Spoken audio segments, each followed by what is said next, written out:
Hi friends, இன்றைக்கி நான் பார்க்க போகிற வீடியோ என்னென்னா துவரம் பருப்பு குழம்பு. அதை எப்படி பண்ணுறது பார்க்கலாம் வாங்க.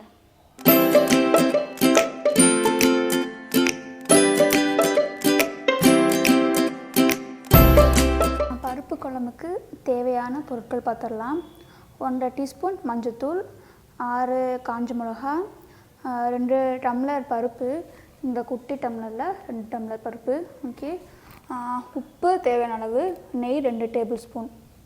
நம்ம வீடியோக்குள்ளே போகிறதுக்கு முன்னாடி மறக்காமல் சப்ஸ்கிரைப் பண்ணிடுங்க. ஃபஸ்ட்டு நான் என்ன பண்ண போகிறேன்னா 2 டம்ளர் துவரம் பருப்பை கழுவிப்போம்.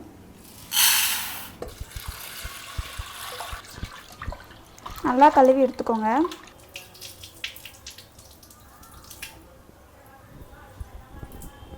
கழுவியாச்சு. இப்போ நம்ம வேக வைக்கிறதுக்கு தேவையான தண்ணி ஊற்றிடலாம். இதுக்கு தேவையான தண்ணி மட்டும் ஊற்றினா போதும். ஏன்னா அதுக்கு மேலே ஊற்றினீங்கன்னா விசில் வரும்போது தண்ணி ஃபுல்லாக வெளியே வந்துடும், தெரிச்சிரும். பருப்புக்கு தேவையான தண்ணி ஊற்றியாச்சு. இப்போ அடுத்து 1.5 டீஸ்பூன் மஞ்சள்தூள் போட்டுடலாம்.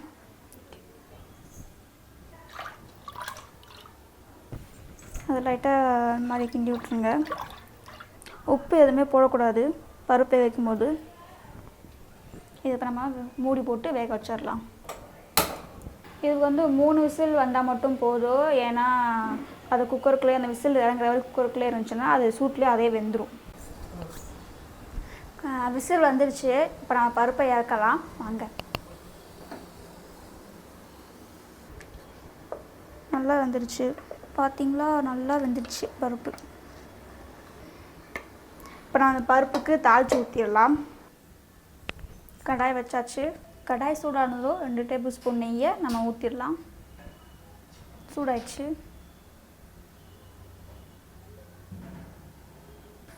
நெய் சூடாயிடுச்சு. நம்ம சூடானதும் இந்த கடுகு சேர்த்துருவோம்.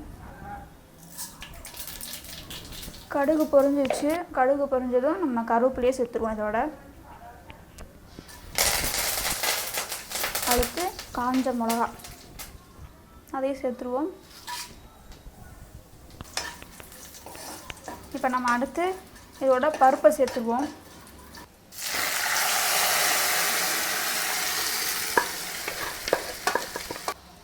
இது ஒரு 5 நிமிஷம் கொதித்து வரணும். அந்த மஞ்சத்தூள் ஸ்மெல்லு, பருப்பு ஸ்மெல்லு எல்லாமே போகணும். அதனால் 5 நிமிஷம் நல்லா கொதிக்க வச்சுருங்க. இப்போ நம்ம தேவையான உப்பு போட்டுக்கலாம். இப்போ கிண்டி விட்டுக்கோங்க.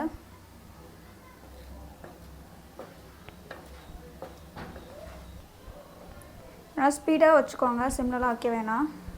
ஏன்னா கொதிச்சு வரணும். ஒரு 5 நிமிஷம் கொதிக்கட்டும். அவ்வளோதான், நம்ம இறக்கிடலாம். ரொம்ப கெட்டியாயிடுச்சு.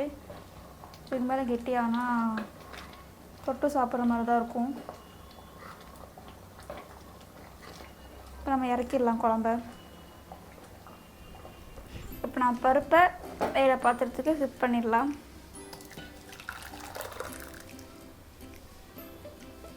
கொத்தமல்லி தூவி விட்டுருவோம். அவ்வளோதான்.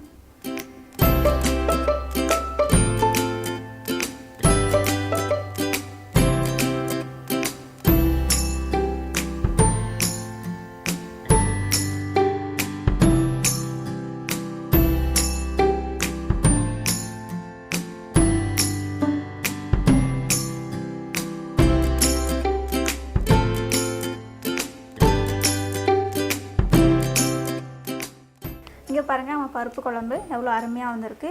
இதுக்கு சைடிஷ் உருளைக்கிழங்கு வச்சுக்கலாம். ஏன்னா அது சூப்பராக இருக்கும். அது என்னோடய லிங்க்கில் இருக்குது. ஆனால் அதுக்கு முன்னாடி என்னோடய சேனலை மறக்காமல் சப்ஸ்கிரைப் பண்ணிடுங்க. ஓகே.